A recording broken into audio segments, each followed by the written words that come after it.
रे साला हलकुआ, भाग जा अपनी खटारा बाइक को लेके, मेरी गाड़ी का इज्जत खराब मत कर रे। मैं एक दिन लैम्बोर्गिनी से घूमूंगा रे।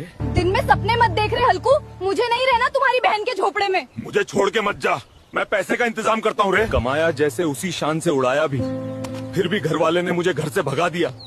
घर बनाने के लिए पैसा चाहिए रे। ये क्या लिखा है? जो भी झंटू पहलवान से कुश्ती लड़ेगा और उसको हरा देगा, वो जीतेगा 20 लाख। है किसी के गोटे में दम जो इस झंटू पहलवान को हरा सके? मेरे गोटे में दम है और मैं इस झांटू बलवान को हराऊंगा। दोस्तों, मुझे लाइक और सब्सक्राइब करो, तभी मुझे इस झंटू पहलवान को हराने के लिए शक्ति मिलेगी। ले रे हल्कू को अपने 20 लाख। हल्कू, मुखिया जी तेरी बीबी को चुम्मा ले रहा है रे।